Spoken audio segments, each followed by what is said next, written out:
Hey family, what's going on? Klaus here, and welcome back to Surviving with Mekanism, where guys, last episode we set up this rig behind me, and it's not a super straightforward rig. If you guys didn't see that episode, you should check it out. But I made a couple of little changes, okay? This whole thing begins with water, right? And after going through a process, physically adding things like coal and fluorite and yellowrum, or yellow cakes from uranium, you end up with this stuff, fissile fuel, which that's the whole point, right? This is the whole thing. And it's crazy how much of a process it was to get this to work. Now, again, I made a couple of changes. I added in these bins so that I don't have to manually fill these things. I also added a little bit of a hydrogen tank here to dumping excess because I don't need hydrogen. And actually, I'm curious about something. I thought, okay, so I'm actually making a lot of hydrogen with these two machines. So if I decide one day to collect it, at least I'll know that it's here. But yeah, so this is just a way to kind of automate everything. And then I placed down this ultimate chemical tank to collect fissile fuel. Now I have a maxed out chemical fuel tank, or chemical tank. So so we are now ready, guys, to move on to the next step. Remember, this whole thing is so that we can get a fusion reactor, right? Because my poor little gas burning generator over there is having a really hard time keeping up. It actually ran out of power. I actually ran out of power again while I was running through all this because, again, I can't find melons. If I found melons, it would help a lot, but I can't. So today is the Fission Reactor, all right? And I'm going to make this its own single video, although you cannot run the Fission Reactor on its own, because here's a kind of a mind bender, okay? The Fission Reactor, which we'll be building right here, isn't actually the thing that produces the power. It's a reactor, but it produces steam, all right? And then that steam is sent over to a turbine. So the fission reactor doesn't make the power, of the turbine does, but it's essential that you build both. They have to work together because it turns out you can't overheat things. You have to have a coolant system. And so the fission reactor heats things up. The turbine uses that heat to turn the turbine and produce power, and then it goes up and cools down, and then it cycles, and it's a nice closed system. That's the basics of it. It's a lot more complicated than that. There's a lot of math involved and stuff, but right now, all I'm gonna do is show you guys the basics, all right? So to get this particular build done, and not including pipes and stuff, you do need 7 items to build this machine. Actually, you just need 6. You don't have to have a radioactive waste barrel, but you're gonna need it. But I mean, to like build the multi-block structure, you don't have to have it. But there are 6 specific pieces to this puzzle that you're going to need. All right, and today I'm going to be building the smallest fission reactor that you can make. This thing is scalable and customizable. It can be as small as a 3x3x4 cube. It can be as big as an 18x18x18 or something along those lines. Very, very close. And so it can be scaled up. Now, obviously, this stuff's going to be very expensive. The main things I'm going to need include things like steel and things like lead. I think I'm also going to need a few of these. We'll grab anything else that we need here shortly. So I've got my list. Look at that, old school. And I'm going to be making 36 of these reactor casings, which is kind of like the main thing. Oh, I need the steel casings. I got them in my inventory. There you go. That's going to be helpful. So I need 36 of these fission reactor casings. Now, remember, you have the steel casing. You're basically slapping lead on there. So it's, I guess radioactive proof or whatever, but it makes 4 casings per craft because it's 1 per ingot. So you don't want to shift click this, you want to click it manually. And again, I need 36, not entirely for the build, but also for some of the crafting recipes. So that's the first thing off of our list. Casings done, that's the main thing. The next thing is we're going to need fission reactor ports, which we're going to need 4 of these things, okay? So these require the casings, and they have an elite control circuit in the middle, and for some reason I wasn't looking at my crafting table. But again, be very careful. I only need 4 of these things, and it gives you 2. So I got 4 total now. The next thing is the, so the fission reactor logic adapter is actually not necessary if you're running a smaller reactor. So we're not going to worry about that, but we'll talk about it later. The next thing I'm going to make is the fission fuel assembly, and it is simply lead on both sides, steel ingots, and a basic chemical tank, which I don't have the material for that, so let me grab my osmium and my redstone and make one of those really quick. Now, just a heads up, this thing here, this fission fuel assembly, this is actually the part that determines how much steam you're going to be able to make and how much fissile fuel you're going to get to burn. So more of these is better, but it's not necessarily that super simple. So we'll talk about that soon too. By the way, I just want to stop and remind you something, okay? The aftermath, okay, of running this machine will give you radioactive material, okay? When handling radioactive material, you have to be extremely careful. You cannot destroy a machine or a tube or a tank or anything if it has radioactive material inside. So instead of destroying it to get rid of the thing, you have to pump out that radioactive material first. So the configurator is absolutely key in this case. Which I have, obviously. So just a heads up. Just remember that, okay? I didn't want to forget that. All right, so the next thing is a control rod assembly. So for every, well, not for every fuel assembly do you need a rod assembly, but in this case you kind of do because I'm only going to have one layer. But if it's like a tall reactor, you'll have to have more than one assembly, or you only have to have one assembly per column of your fuel assemblies. I'll show you guys what I mean by that. I'm sure that went right over your heads. All right, so there's your control rod assembly. Not hard, just steel, lead, and an elite control circuit. And then the last thing that I need to make is some reactor glass, which I don't have the I don't have the material. I don't have any enriched iron. All right, well, let's go get some enriched iron. I'm just gonna grab some of the material necessary. And let's enrich some carbon. And then what do I, oh yeah, the infuser. So had a brain fart there for a second. So I'm just gonna throw in, let's just say 8, and I'm gonna get 8 enriched iron, okay? Just to be thorough. I've got plenty of it now. So, reactor glass, very important. I don't have the glass yet. I figured I'd miss something. Okay, reactor glass is super good, by the way. You don't have to use it. You can use all casings, but then you can't see inside. It's kind of cool if you can. So I'm gonna make 4. I don't need all 4, but I have all 4 now. All right, and I believe that is it, besides the radioactive waste barrel. I'm gonna go ahead and make that too.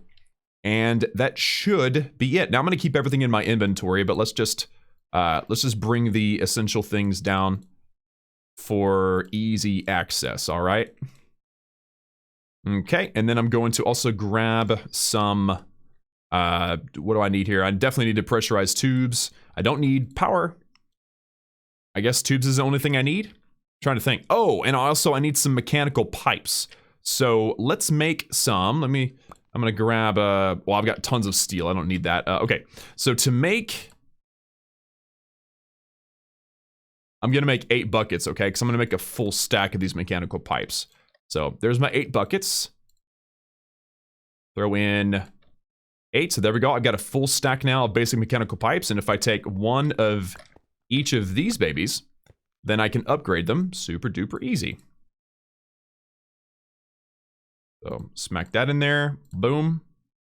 Oh, okay, I'm only upgrading one of them. That's totally cool. Or a group of 8, which is fine for now. There we go. Okay, so I've got some basics and I've got some ultimates. The ultimates are necessary for some parts of this build. All right, so now that we've done all the crafting, and you know, I try to make that quick, but you know, I know some people get impatient with stuff like that.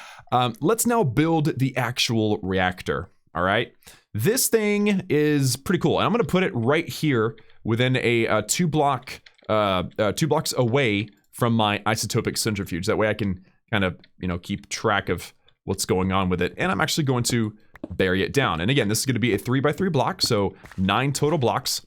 And the way this thing is assembled, and they're always assembled this way, is the bottom has to be completely casing, okay? Easy. The next part are the corners. They all have to be casing. And this one happens to actually be 4 blocks tall, so I've got to get all the corners done. Now, the top is also a corner, so you have, and at the end of the day, with your casings, this is essentially what you have. And that's it. You actually don't need any more casings. I have extra casings for some reason, probably because they come in groups of 4, and I can't make a, so I have 3 left over, so obviously I just It's just law of rounding there. So the next part are going to be the fission ports, all right? So we actually have to pump in two different things. We have to pump in this stuff, fissile fuel, like the most important part, but we also have to pump in water, okay? Now, the water is, well, it has to come in and it has to go out, but it goes in as water and out as steam. Okay, so it's going to be a closed loop with my turbine that's going to be set up right here next to it. So on this side, we're going to have the port for both the fissile fuel and the radioactive waste. Or, you know, I could put the radioactive waste on the back end. Do I want it on the back end or the front end? I mean, you know, the view is very important to me, and I don't really want some nasty yellow radioactive waste barrel sticking out here. So I may, and I definitely don't want it in the front. Okay, here's what I'm going to do. I'm going to drop the, I'm going to put the port for the water right there. I'm going to put the, no, I'm going to put the port down there because you want your glass on top, right? You want to be able to see inside. So I'm going to put both ports there. I'm going to have 2 ports on here. I'm going to have both the water and the steam. They're both going to come out separately. And then water is a liquid and steam is a gas, so the pipes won't interact, so that works. All right, and then on the back end, do I want the back end or the front end? The back end, this is where the radioactive waste is going to come out. And so I'll put my reactor glass there, and I'm going to have some reactor glass right here and right here. And there we go. That is the fully formed fission reactor, except for one thing. The top. Why isn't, oh yeah, jetpack was turned off. So the very top does have to be capped off. It can be glass or it can be casing, it doesn't matter. Now that that's fully formed, I'm going to very respectfully destroy this glass real quick, and we're gonna set up the inner pieces, okay? So starting off with the fuel assembly that goes on the bottom, and the rod assembly goes on the top. The rod assembly is always on the top, so if I was to go really, really tall, I would have to have one rod assembly and the rest would be fuel rods. Fuel rods? Are they called fuel rods? Fuel assembly? Whatever. That's the way it's designed. Now, this is a very simple design, so I don't have to think about it too much. But there we go. It turned, did you see like the red magic that showed up there? So now it is, it's designed and built correctly, which is awesome. So I wanted to explain a couple things first, okay? Before we move on, you can scale this build up, okay? And it's not hard to do. You can go outward, you can go upward. Either one is fine. It's not a very complicated build, all things considered, okay? As long as you remember the very, very basics. And do I have any? Okay, I've got some building blocks here. Cool. So if you guys decided, okay, I don't want a 3x3, I want a 4x4. Well, then you have to remember you have to subtract 2 because you have the outer rings, okay? So in the inside, if you decided to go one out and one over, the inside would be a 2x2 square. So I know what you're thinking. Okay, cool. Well, then I've got 4. Let's pretend these stone bricks here are fuel assemblies, like that one down there. But that doesn't work. That is actually not the right idea because the fuel assemblies will lose efficiency if they're side by side. So let's say you have a 4x4 square. You place 2 of them and they're side by side like this. You lose efficiency. But if you were to put them corner to corner, that'll work. And so if you got one more and you have a 3x3 square in the middle, then you could do something like this, right? You got a 3x3, none of them are touching, they're all corner to corner, you're good. And then of course you can scale this up as high as you want, as long as you put a cap on the top. And then lastly, let's just pretend these fission casings, actually let's do glass. Actually I actually don't have silk touch, so I'm afraid to use glass. Let's just use these steel casings. So that's the fuel assembly, but the very top piece, which I forget, the control rod assembly, it's the controller, okay? For each rod, each one needs a single controller. So you put the controllers on the top of each of those, not the side, not the sides. The top, there you go. And that's only if, you know, you make it this tall. If you make it taller, then all you have to do is have one of each. I feel like I've made this point pretty clearly, but I want to make sure you guys understand. So you put them on top, pretend this is 1, 2. I just don't have enough bricks in my inventory. And then you put your controllers on the top there, okay? So many, many fuel assemblies, one controller per column. So again, this thing can be scaled up to 18 by 18 by 18. I don't know why you'd want that. You don't need it, but in case you decide to just build it for fun. So now that I've explained that, that's really it. That's really the only nuance. Again, do not run this thing without your turbine. Okay, we're going to cover the turbine in the next video, so stay tuned, okay? Don't get ahead of yourself. Don't get ahead of me yet. And remember that you do have to have water connected to this thing. You have to fill it up with water. And you know what? I'm going to go ahead and start filling it up. And actually, ooh, I can use a quantum entangleporter setup. Yeah, that works. Okay, so let me, this thing's maxed out. So I'm just going to set this quantum entangleporter right there. All right. And then I'm going to make a new thing. It's going to be called water. All right. And since I set it down just like that, we're going to say it's going to be fluids input from the back. No, oh, sorry, fluids input from the back. So now I'm getting the water. Am I getting the electrical as well? I actually am. Interesting. I wonder if I can do both. Can I do both? I think I'd have to have two entangleporters for that to work. All right, so I'm going to wirelessly teleport water over to a pump, which I don't have a pump. So, oh wait, I don't need a pump. If I'm bringing over the water outright, I don't need a pump. Also, you'll notice that this has a nice green color to it. I'm going to shift right click on this thing. Okay, what setting do you have to be on, buddy? Wrench. Oh, that wasn't what I wanted.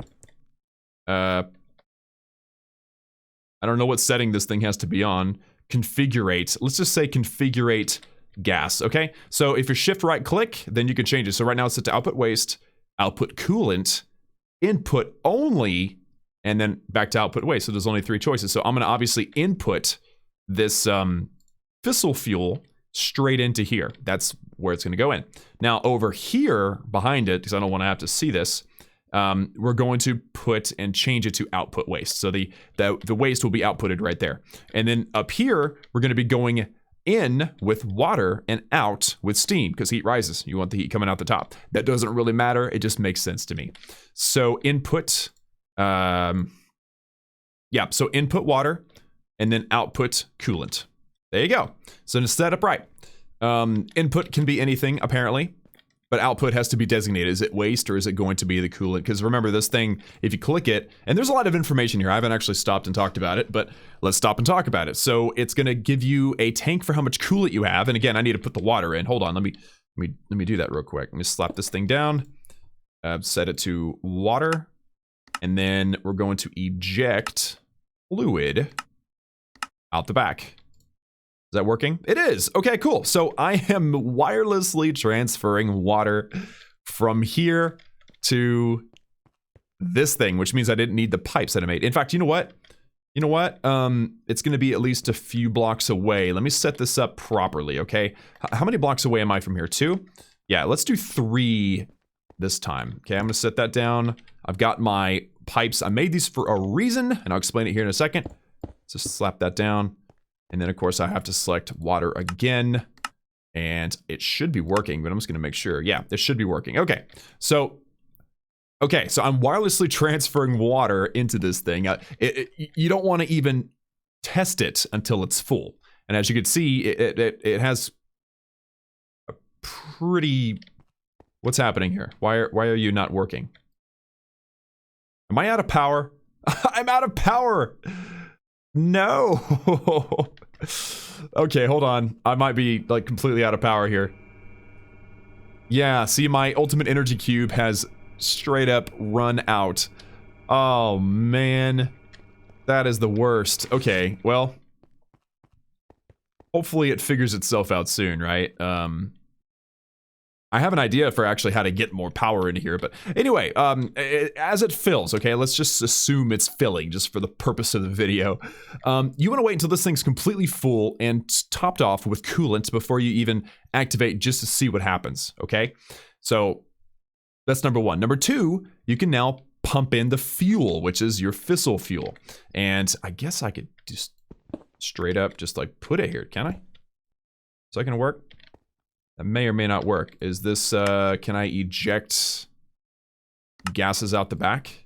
Nice. Okay, so it's now full. It can only, wow, look. It can only hold 8,000 millibuckets, which is only 8 buckets. I've got 504,000 or 504 more buckets in this tank. And then all I have to do to, you know, streamline this whole thing is simply place a pressurized tube. And then if I set gas to eject out the right, gas is out the right, there we go.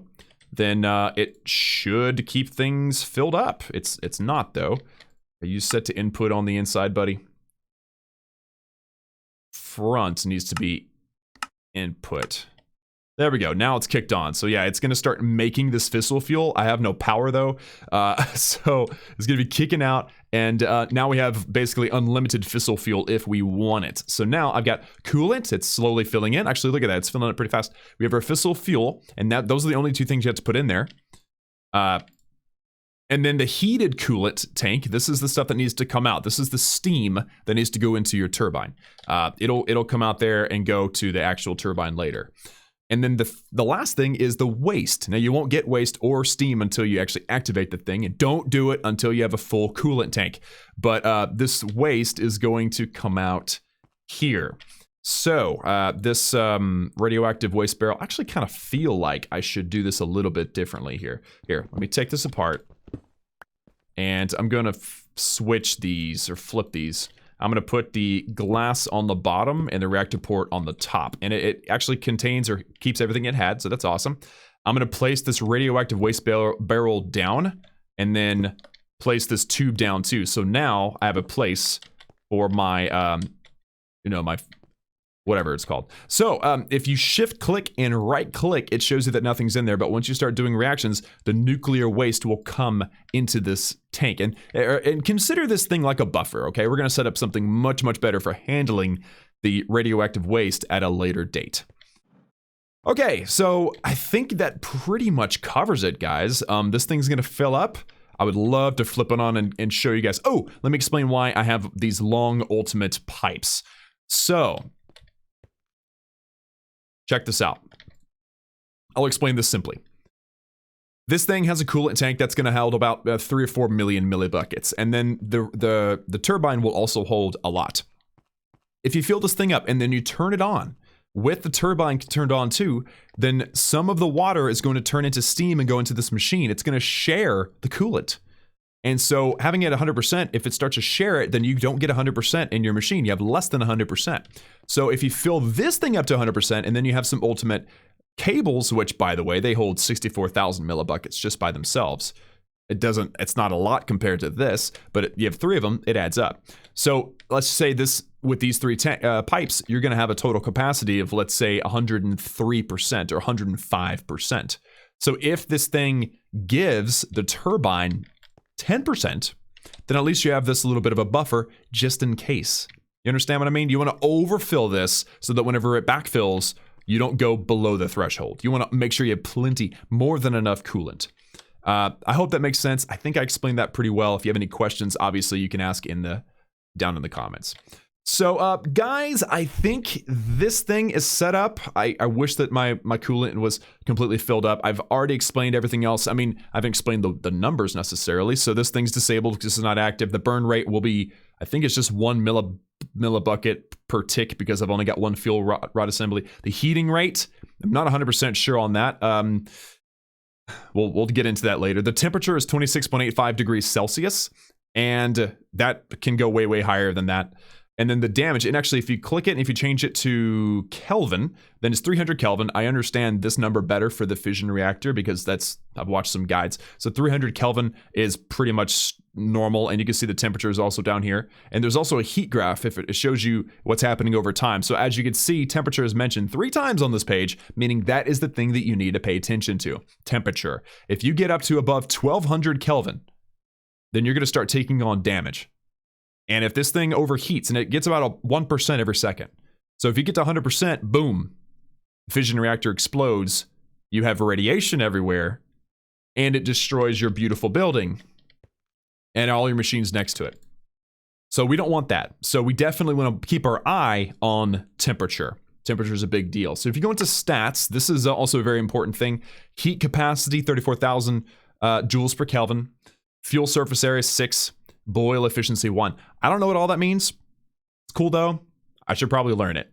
The fuel statistics, max burn rate 1. So I have 1 fuel assembly, so my max burn rate is 1 fissile fuel per tick, or millibuckets of fissile fuel per tick. The rate limit is 0.1. So essentially right now, and they all come this way. Even if you make the biggest one, they start at 0.1 millibuckets per tick. So you can start it, you're not burning a lot of fuel, and you can just kind of figure out how it's going to go.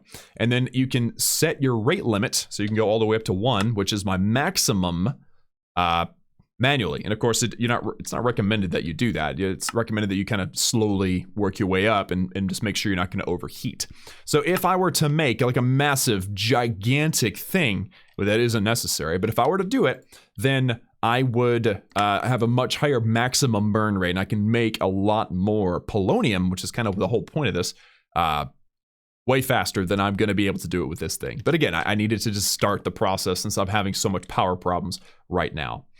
So I think that pretty much covers it. My coolant is, it's trying, man. It is trying. If I actually go and harvest, let me just take a sleep real quick. If I go and harvest some organic material, then I may be able to go ahead and fill this up and demonstrate it. I'm not gonna, ooh, this thing's actually working.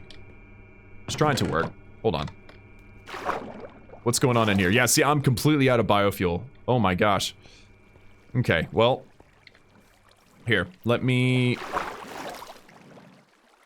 I'm actually gonna harvest this on camera, show off another awesome mod that I've been using, and then hopefully we can fill up this stinking tank. It's a lot of water. It's a lot, but it's necessary. You have to have a really, really big tank.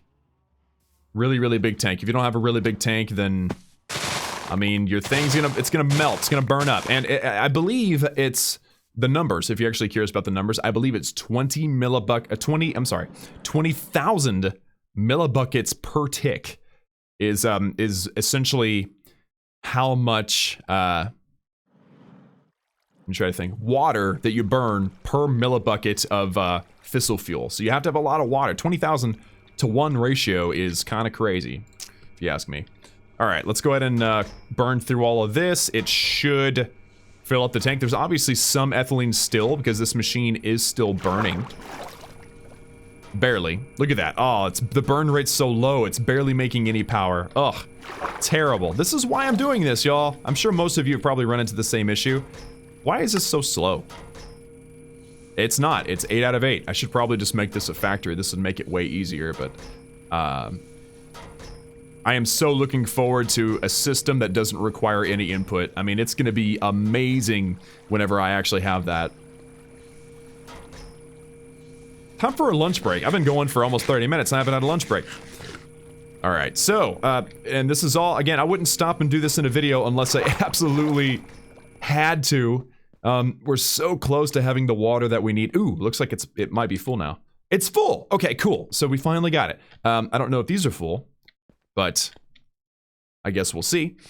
All right, so I'm just gonna flick this thing on. The temperature's 300 Kelvin. Again, 1200 is damage, but watch, if you flick it on without your turbine, you might have a problem. Okay, so I'm just gonna activate it. Watch the temperature, see how fast it goes up? It stops, and it's gonna start going up really, really quickly. So let me scram, and watch, the temperature is gonna start coming down because I'm pumping in more fuel. But as you saw, I created some steam that's sitting in there and some nuclear waste, which I didn't actually pump out of here. Probably because it's not sent, or it's not set up properly. Oh, no. Output waste. Uh-oh. What is this? Stored nuclear waste, 11 millibuckets. And it's white. I had no idea that it's white. There we go. Stored nuclear waste, 11 millibuckets. Okay, cool. Waste tank is empty. Nice. I feel weird about this pipe being white because I thought the nuclear waste, I mean, it's nuclear waste. Let me just see what color it is.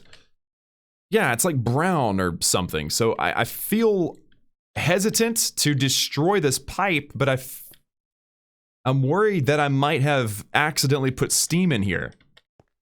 So, I guess the best way to do this is to make a tank. See, we're already getting into nuclear damage control here. So let me just quickly make a chemical tank. I think I got these backwards. I always do that. Yeah. Let me just quickly make a chemical tank, and I'm gonna pump out. Dang it. Okay, I'm just gonna type it in here.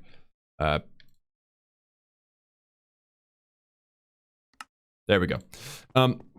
Yeah, so you have to be very careful, so I just want to be very thorough and just make sure that we're not making a problem or making a mistake. So right here, here, and here. Steam. I knew it. I knew it. I knew it. So that means if it is steam, then I can go ahead and destroy these. And now that shouldn't be steam. It should be the nuclear waste. I'm not seeing any nuclear radiation effects, so yeah. So I think that what happened is, as soon as I removed the steam, we noticed that we went from 9 to 11. Actually, we're good. Okay. So one thing I forgot about that. So this nuclear waste bin will remove. It will help. Okay, hold on a second. Let me just make sure this is set to the right thing. Output waste. Okay. Pressurized tube, set it down, and then I can set this to full. Okay. That's set up the right way. So these nuclear waste bins will essentially assist this nuclear waste in breaking itself down, or you know, the half-life thing or whatever. 1 millibucket per minute. So notice it is slowly going down. It's not a great way. You're not like gonna want to depend on this nuclear waste breaking down over time. I mean, unless you have like 1,000 of these things buried underground somewhere, which is something I actually plan on doing. But that's because I've got stupid amounts of resources. But yeah, that nuclear waste bin is actually very useful, or barrel, or whatever it's called. So there you go, guys. I ran it. We have a little bit of nuclear waste now. And actually, I don't want it to break down because I want to turn it into polonium, but I'm okay with it for now because I haven't built my turbine yet. So, you know, it is what it is. Guys, that is going to do it for me today in this episode of our Fission Reactor here on Surviving with Mekanism. I am pleased to announce that we didn't blow anything up. Please be careful in working with yours, okay? Do not run it until you have your turbine built, and monitor it carefully once you do. I'm not responsible. No one's responsible but you. And if you blow something up, I've been trying to be very careful and warning you guys about all the dangers that lurk behind having this machine, especially so close to my house, which I can't even see it from here, but it's pretty close. So anyway, guys, that's it for me. Thank you all so much for tuning in. Like this video if you liked it, and subscribe. Do you have any questions? Post them down below in the comments, or join our Discord server. There is a link in the description. Remember that I love each and every one of you, and I will see you all again next time.